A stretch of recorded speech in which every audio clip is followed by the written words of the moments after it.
Hello, it is Ryan, and I was on a flight the other day playing one of my favorite social spin slot games on ChumbaCasino.com. I looked over at the person sitting next to me, and you know what they were doing? They were also playing Chumba Casino. Coincidence? I think not. Everybody's loving having fun with it. Chumba Casino is home to hundreds of casino-style games that you can play for free anytime, anywhere, even at 30,000 feet. So sign up now at ChumbaCasino.com to claim your free welcome bonus. That's ChumbaCasino.com and live the Chumba life. No purchase necessary. VGW. Void where prohibited by law. See terms and conditions. 18+. You hearing this? It sounds like... Yeah, this is playoff basketball. Time to tap into playoff mode. That non-stop, claw your way to the top, give it all you got type of thing.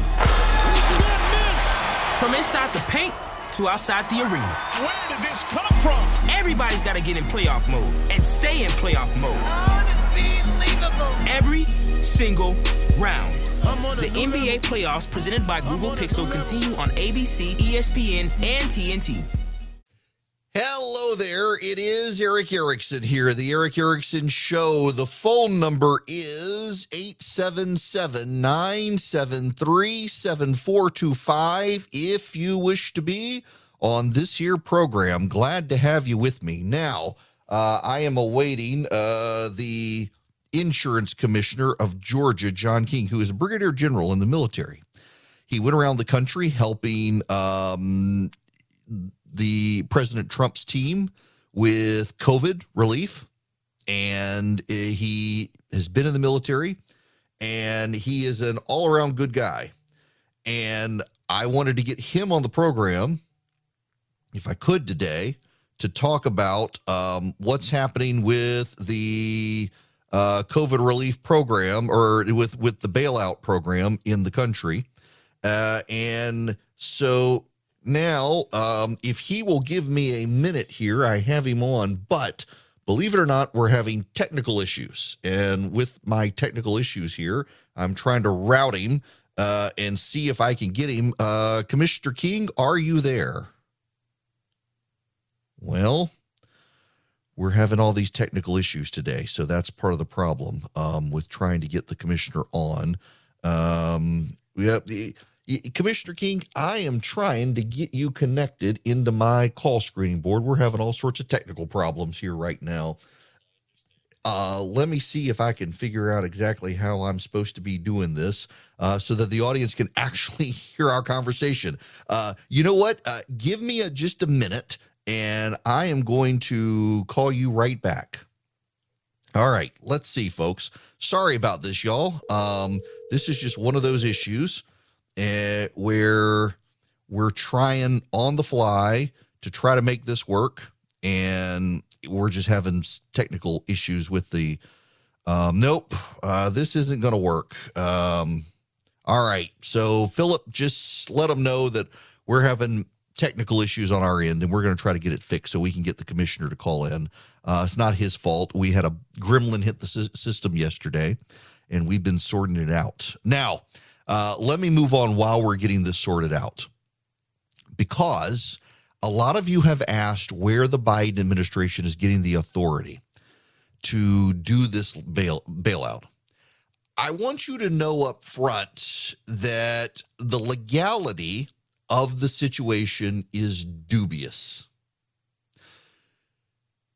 A while back, Nancy Pelosi said the president did not have the ability to bail out student loans. Nancy Pelosi herself said that. And the reality is that they don't necessarily have it. What they've done is they've concocted a scheme by which they decided they would allow the government to use a law from 2003. That law is called the HEROES Act. It was designed after 9/11 in order for student soldiers who went to the Middle East to be able to defer or have forgiven their student loans. If they were injured or died in the Middle East, you didn't want their estates to have to deal with these situations. So the result was the government of the United States essentially forgiving the loans of wounded soldiers or deceased soldiers so that their families were not burdened. And unfortunately, the Biden administration has decided that this is the sort of loan situation that they want to deal with. This is the loan situation that the Biden administration thinks makes perfect sense for them. And I personally am a little bit offended that the Biden administration thinks that they should use something designed for our soldiers and sailors in order to bail out people who don't want to pay for COVID relief. Now, let's see if I can get here we go. Commissioner King, how are you? I'm doing well, sir. Well, I'm sorry about that. I'm actually, believe it or not, folks, I was hemming and hawing on the fly because I had to turn on Bluetooth on my mixer, connect it to my cell phone, and dial up the commissioner directory while I'm in the middle of my monologue. I am a professional, and it tended to work out. So thank you for doing this. Well, I hope it worked out. Yeah, Eric, I got you. All right, great. Okay, so Commissioner King, I was telling folks before you called in your story, you were in the military. You helped President Trump around the country with COVID relief, and now it turns out the Biden administration is using the HEROES Act of 2003, written for soldiers and sailors who were wounded or lost their lives so their estates wouldn't be burdened with student loan debt, as a way to pay off the debts of Harvard grads who don't want to pay their student loans. You know, it's just so disappointing that this law that was meant to help combat veterans and their families so they would focus on staying alive and returning home to our communities is now being used for, I guess, folks that did their duty in their basements of their mom's homes playing Call of Duty. It's just incredibly disappointed. Now, can you talk about it, if you will? And again, you know, this is one of those situations where they tell the lawyers to always ask the question you already know the answer to, and I don't. But I know you were in the military. I know your background, and I imagine you encountered enlisted soldiers who struggled with student loans, who actually needed something like the HEROES Act. Well, especially in the reserves and National Guard. I remember, you know, deployed number of times. Well, a lot of these young college students had to leave in the middle of a semester, and so they lost the credit, they lost their tuition that they already had spent. And we, you know, this law was a godsend to help folks focus on staying alive and accomplishing their mission and returning home without worrying about, you know, the bank coming in and going after their families while they're deployed. It's just so, you know, and I'm in Savannah with a group of veterans today with an insurance company and automobile repair shops are giving cars, refurbished cars, back to veterans in need. Those are the things that this law was intended to help, not being used the way it's being. It's just incredibly disappointed as a veteran that this is being used in such a way, because we have so many veterans still in need.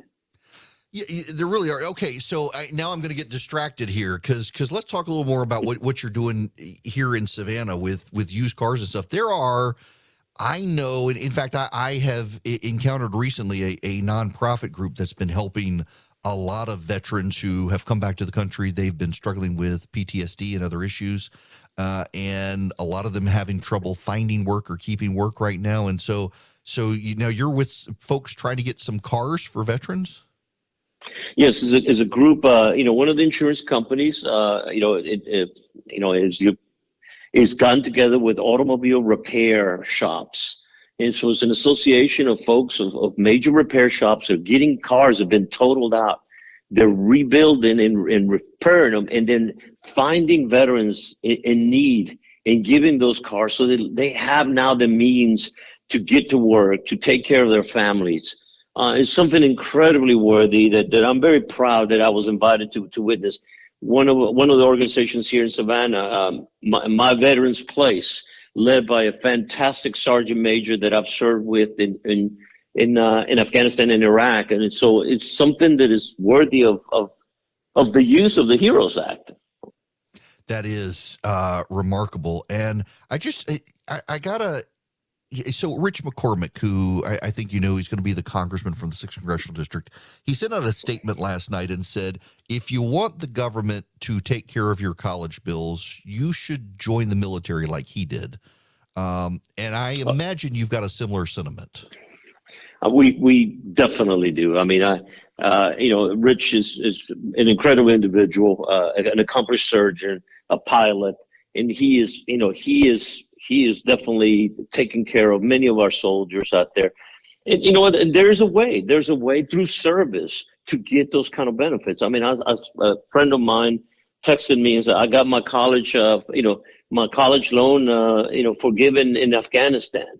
It was just a really a slap in the face of veterans who continue to sacrifice. We wonder why we're having a hard time meeting recruiting goals this year. It's stuff like this that just slaps hardworking, veterans and those who want to serve in the face, because really, it just doesn't seem like Washington cares. No, it really doesn't. Well, I know you care greatly, and I'm glad you're in Savannah doing that. What a great idea to help our soldiers, sailors, and airmen out there. And I'm sorry for the difficulties of getting you on, but I figured you'd be a great person to talk to about this, just given your background and experience. And thank you for struggling with me through the phones to be able to get on and chat for a few minutes. Thank you, Eric. I really appreciate you letting me speak about this subject that I'm passionate about. I would do a disservice, though, real quick, and I'll let you go here in just a second. I would do a disservice. Folks, so Commissioner King stepped into the insurance commissioner's office in Georgia because the other insurance commissioner who had gotten elected is now in prison, or headed that way, and he had to step in, fill the void in an office that was a bit chaotic. He is the first statewide Native Hispanic official in the state of Georgia. He's on the ballot in November. So let me just, for my Georgia audience, while I have you, I might as well ask you a campaign issue here, put you on the spot. What's it looking like for you out there, and what are you encountering, particularly as we head into hurricane season, with all the farmers down south at Georgia worried about insurance and hurricanes? I am being received very well. And of course, it does help that I've been a law enforcement officer for 30 years, that I've been, a military member of the Georgia National Guard, that I'm welcome in so many communities. And people are excited about having somebody that is serious about running such an important office in our state. And so I'm, working and supporting Governor Kemp and going into areas that I know that I can make a difference in getting new Latino voters excited about participating in the Republican Party, because they know they have a voice at the highest levels of our government. Yeah, they certainly do. Well, look, I appreciate what you're doing. It's nice to have someone of your stature cleaning up the problems in that office and making it work for Georgians. Thank you so much for stopping by. Thank you, Eric. I really appreciate the opportunity to speak. Absolutely. That's Commissioner John King. He's the insurance commissioner in Georgia. More importantly, he's a brigadier general in the Army National Guard. He went around the country on behalf of President Trump. He was called up to active duty, even though he was the insurance commissioner in Georgia.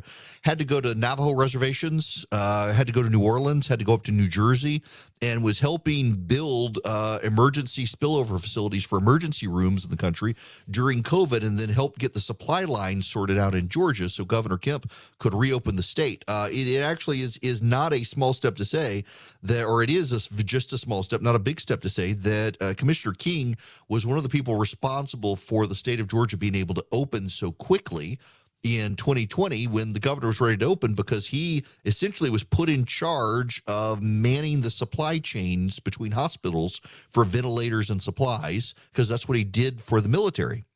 He was called up as a police chief to be the insurance commissioner, and it has been a brilliant pick by Governor Kemp in Georgia.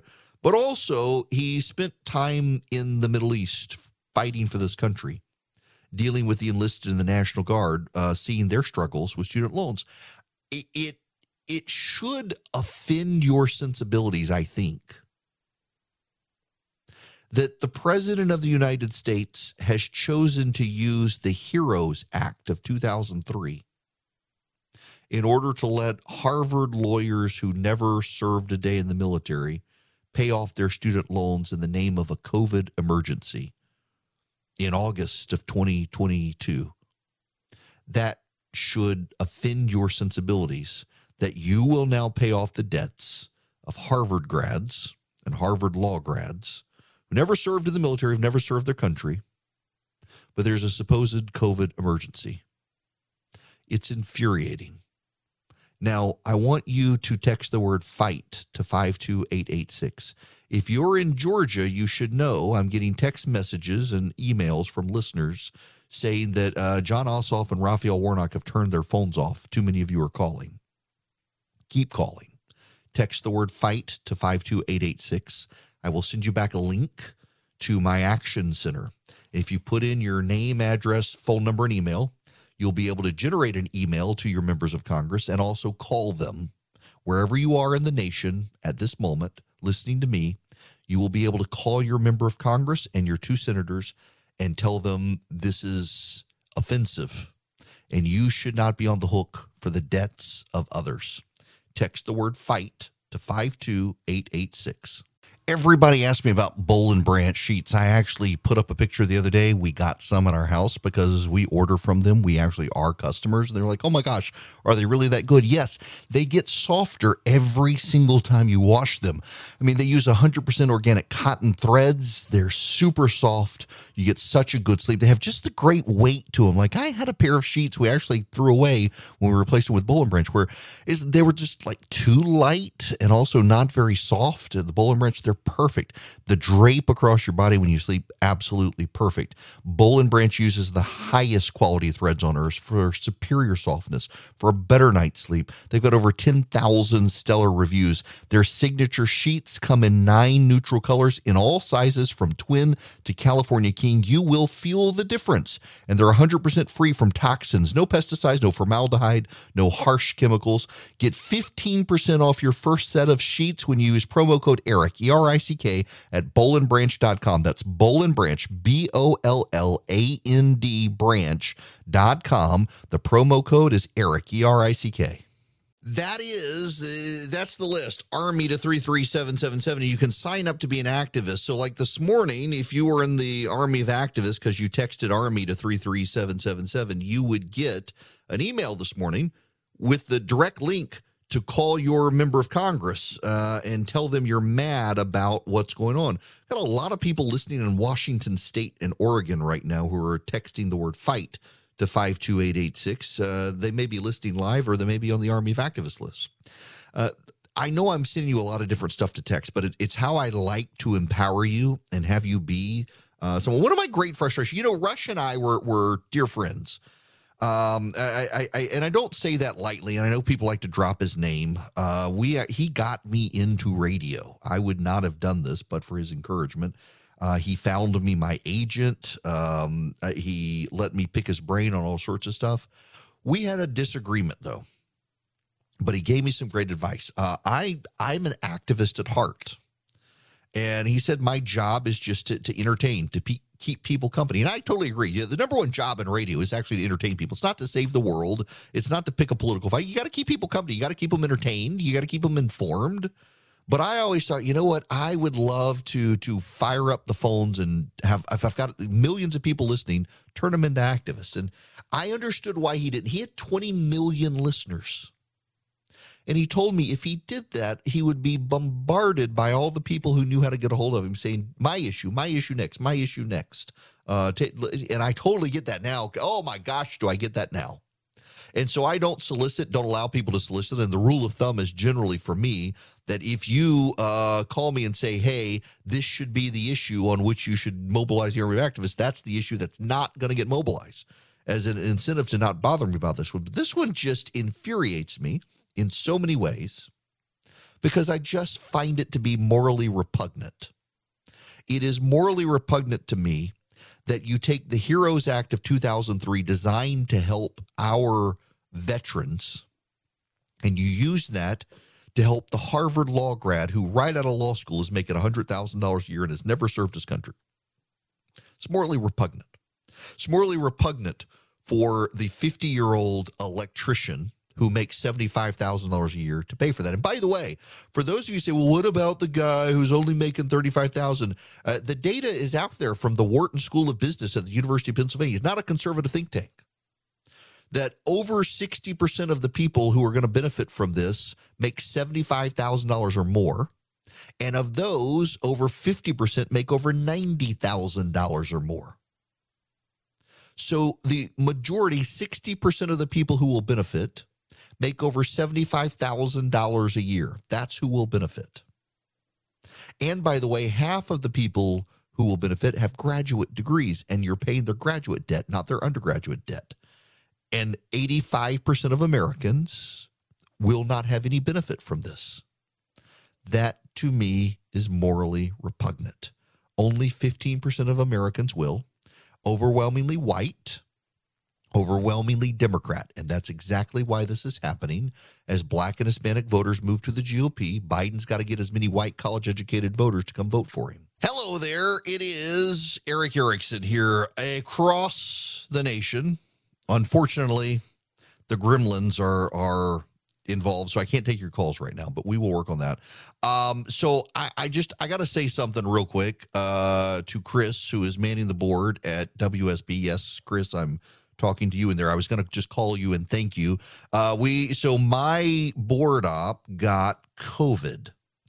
And so he was exposed earlier this week and was going to come to work. And we're like, no, you need to go home. You've been exposed pretty significantly. We don't want you to be contagious, even though you feel fine. And then he, of course, wound up getting it. And we had to scramble things around. And poor Chris, who hasn't been with us very long at WSB, has had to scramble and learn boards and get up to speed and step it and pinch it. And Andrew had to come over to run the board for the network show. And I realized this is way behind the curtain beyond what any of you listeners want to know, but I got to just use my time here to thank him for getting up to speed so quick and being so highly competent enough to be able to figure it out so quickly and be able to do it. And just, I don't know him well, but sure as heck appreciate him doing it. So wanted to say thank you. I tried to call and not do this online, but the phone screwed up, so I wanted to take my time and do that. Now, I gotta move on to other stuff,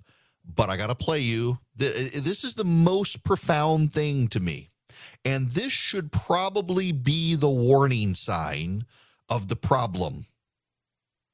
I did not intend to spend this much time on this issue. But it is remarkable to me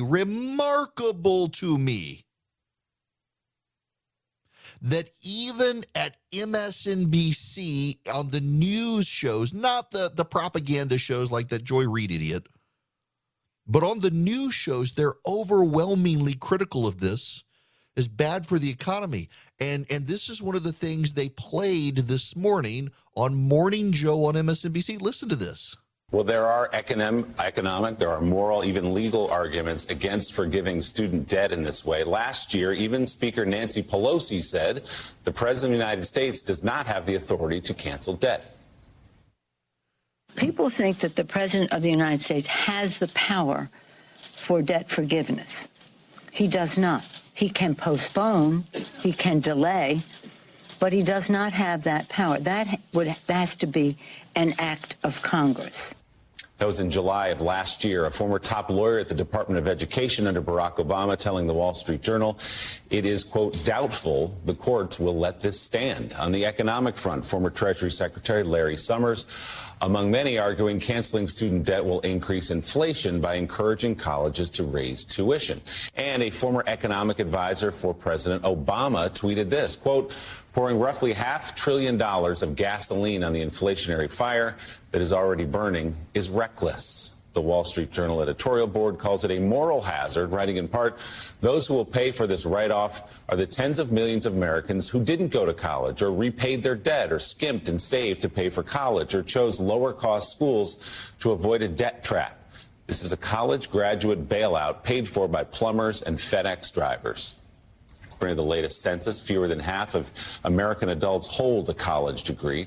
And the recent NBC News poll found debt cancellation not particularly popular anyway. 46% of registered voters say they are more likely to vote for a candidate who supports canceling student debt. 33% said it is less likely.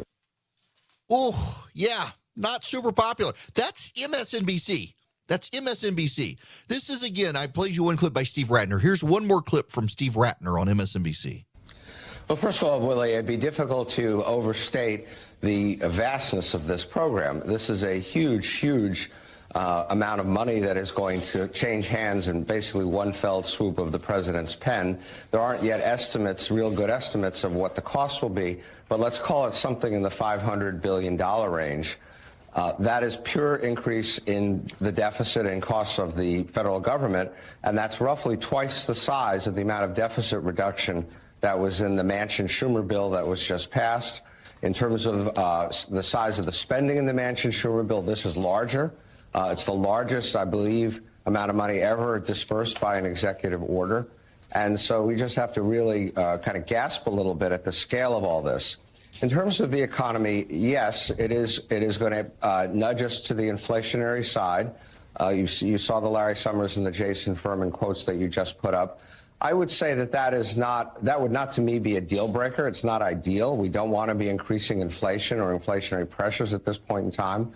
We don't want to be increasing the size of the deficit and the size of our debt at this particular point in time. The whole point, or one of the points of Manchin-Schumer was to reduce the amount of debt through deficit reduction, not to increase it. And this goes in the wrong direction on that. But I think by far the biggest issue is the issue of fairness that you alluded to in various of the other conversations. Half of Americans who don't go to college don't benefit from this. People who, like your family, that worked hard, took an extra job to put their kid through college so he didn't have to graduate with debt, don't get anything from this. There are substantial questions of fairness here in terms of who's going to benefit and who's going to be left without really getting any benefit from this. That guy worked for Barack Obama. He's a Democrat, Steve Ratner. He was Obama's auto czar who helped bail out the auto industry after the 2008 financial meltdown and all of that. Now, this is Megan McArdle. She's from the Washington Post. And again, I cannot emphasize this enough. This is what viewers of MSNBC woke up to. Not CNN, not Fox News, MSNBC.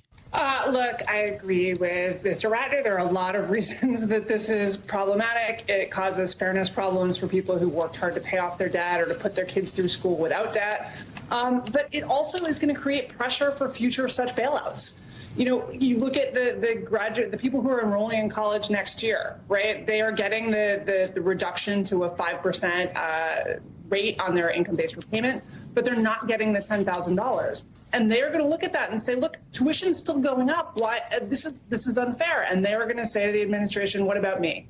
You're kind of creating this pressure to keep doing this over and over again. And it's not only not fixing the problem of rising college costs, it's actually making that problem worse. So there is considerable evidence that, in fact, subsidizing student loan debt, it seems like a great idea. It allows people, you say, look, you're going to be making a lot more money in the future. Let's let you bring a little bit of that income forward and use it to pay your tuition in the same way that we do this with mortgages and car loans and business loans. But the problem is that colleges can respond to that by saying, oh, you can pay more, let me raise tuition. And that has been one of the things driving the last 40 years of tuition increases is this ability to pay more. And so by making it even easier to borrow money, the thing I said in the column is this is kind of like trying to quit smoking by switching to unfiltered cigarettes. Yeah. It doesn't go over well. And if you really want to drive home, Peter Doocy from Fox News interviewed Education Secretary Cardona yesterday and confirmed what I've been telling you that some of you weren't sure of. And to those who are saying it's not fair, look, the aim of this is really to address the effects of the pandemic. It's my responsibility to make sure that people are not coming out of the pandemic worse off than they were at the beginning. But to the fairness question, the people that are sitting at home, having just paid off their student loans or having paid them off years ago, what's in it for them? Right. Well, look, when we address some of the issues that could lead to default, payments or default borrowers in the future. That affects everyone. We should be proud that we're able to help Americans that need help right now, just like we help businesses, small businesses during the pandemic. You know, it's about making sure we're taking care of Americans and investing in our economy and in our people. But just the final one on this, Sure. the people that already paid their student loans, Right. they don't get anything out of this deal. Right. That's right. Okay. Yeah. If you did the right thing, if you were responsible, you don't. By the way, you should know if you went through one of the when interest rates went down and you refied to a private lender out of the government program because you get a better rate from the private lender program, you're not eligible for this. You're not eligible for this. And I know people who did that. So good luck. I say you call your members of Congress and tell them how you feel about this. Text the word FIGHT to 52886. And you will get a link back from me directly into my activism portal. And if you fill out your name, email address, email, and your home address, I will connect you by phone to your members of Congress. And you can tell them exactly what you think. It's a very easy process. You actually put the information in on the form. You hear my dulcet voice call you on the phone when you put in your phone number. You push the button and say, yes, I'll take a phone call from Eric Erickson. And you'll hear me. Now, it's pre-recorded because I'm actually on radio right now, just in case you were confused. But I'll tell you, here are the things you need to keep in mind. Be polite, be respectful, but be firm. Highlight that either you've paid off your loans or you never got a student loan. You shouldn't have to pay back the loans of other people, particularly if they make more than you. And you're very upset about this, and you want your congressman to stop it because they can draft legislation today to stop this from happening. They can also file a lawsuit as members of Congress saying that the president is violating the separation of powers. They could do that too. But you can call them by texting the word FIGHT to 52886. I got people from all over the country doing this right now. You can do it too. Be involved and be empowered. That's what I want you to do. Now, we have other things that we got to move on to, including Iran and Russia, the foreign policy hour. But one last soundbite on this. This was the president of the United States yesterday announcing this issue. Many of you had to leave school because the financial strain was much too high. About a third of the borrowers have debt but no degree, and worst of both worlds, debt and no degree. The burden is especially heavy on Black and Hispanic borrowers, who on average have less family wealth to pay for it. They don't own their homes to borrow against to be able to pay for college. Okay. Question. Did any of you take out a mortgage on your home to pay for college? Did anybody do that? If so, Dave Ramsey's rolling over in his grave and he's not even dead. But seriously, did any of you take out a mortgage? Did you? You know, I got a great scholarship when I was in college. My parents actually covered some of the costs of my college. And most of it, though, was through scholarship and a little bit of student loan towards the end.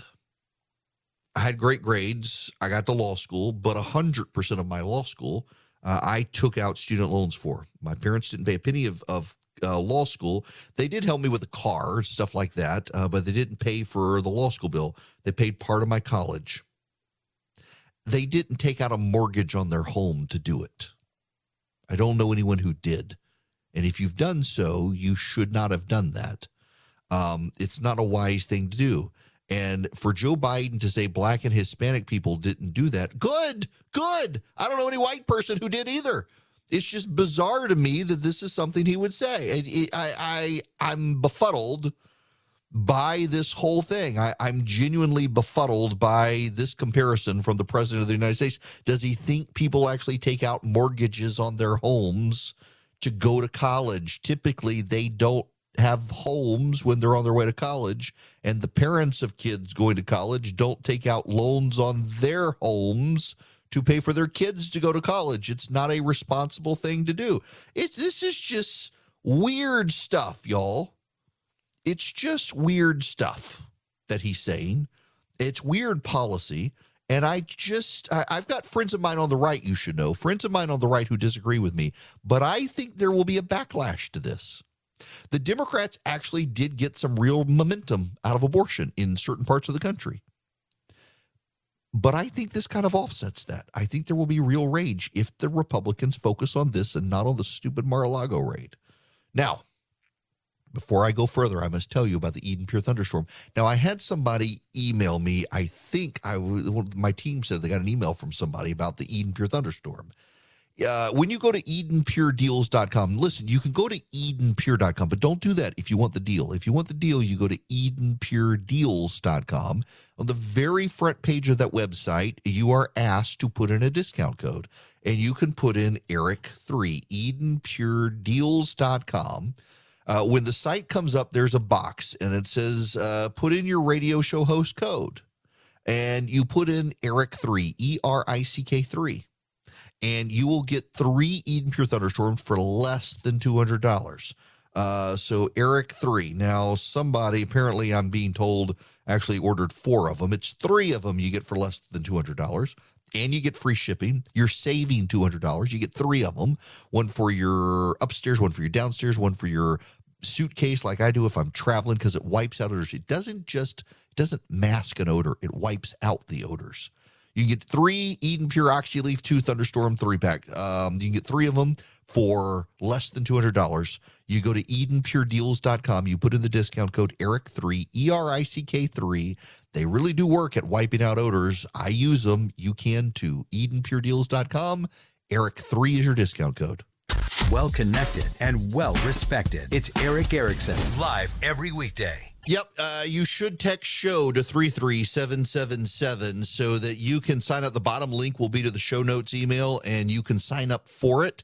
And so all the content that I am getting you about the student loan information and all that, you'll be able to get. Now, I got to tell you something, though. Philip may send you a show notes email tomorrow. Okay, now I got to trust you guys on this one. Shh. I got to trust you on this one. I'm not going to be here tomorrow. So my oldest child, my daughter, has gotten it in her head she wants to be a rocket engineer. She wants to be a rocket engineer. Of all things, she's a brilliant artist. You know, when she was in 9th grade, she's such a good artist, they put her in 12th grade art. She's won statewide awards against public and private schools in the state of Georgia. She can design stuff on her iPad. I mean, honest to goodness, I'm her father, and I love her. And I thought, did you cheat? It was that good. In fact, this past year, the judges of the statewide art competition, they had to actually see her do a piece of artwork that she did on her iPad because they were convinced she had taken a picture and used like an artist filter on it, and that's what it was, as opposed to free drawing on an iPad. And she actually free drew it on an iPad. It was a picture of her friend. And she had to swear, and then she had to show them her work, like literally show them the files so that they would be convinced she didn't do a picture. She's brilliant, but she got it in her head. She's going to go to Georgia Tech, and she's going to be a rocket engineer. She wants to make the rockets we launch at China. That's what she tells people. Her grandmother wanted to know, what are you going to do with your art degree? She said she'll paint artistic middle fingers on the rockets. That's my kid. So her birthday's this weekend. I don't know how I got a kid as old as she is. I'm in my mid-40s, and suddenly I got a kid who's only a couple years from college. But I'm not going to be here tomorrow. I got a private tour of NASA at Cape Canaveral, and she doesn't know. So I'm taking her to NASA to tour the rockets. You know, they've got the big new moon rocket that's out on the pad right now. We're going to go to NASA, and we're going to have a private tour of the facility. Those of you WDBO, if you see me around tomorrow, Saturday, roaming, there's a Crayola store apparently in Orlando I've been ordered we have to go to, so you may see me. But family trip to NASA, it will surprise her for her birthday, and I'm excited about it, other than I got to do a lot of driving. I really thought, could I sweet talk the priority jet people into flying me down there? No, found out how much that costs, and I was like, yeah, maybe next year I'll be in a good financial position to do that. Because, you know, when you go to the airport, you wait an hour and a half or so, and then you take the plane ride to Orlando, and it's like an hour and a half, depending on delays and stuff. Then you get out and you got to get your rental car and stuff. It's easier just to drive. I mean, Orlando is maybe 5 hours from my house, and then Cape Canaveral's an hour beyond that. So we're just going to drive. Really thought, could I sweet talk the Priority Jet people, though, into picking me up in Macon and flying me down there? But nope. Can't afford that. Nonetheless, so I'm not going to be here tomorrow. And I'm sorry, we're having some phone glitches, so I can't take your calls. But when we come back, will you please stick around? I got to move on to other stuff. We got to talk about this Iran situation. You need to know what's going on with Iran.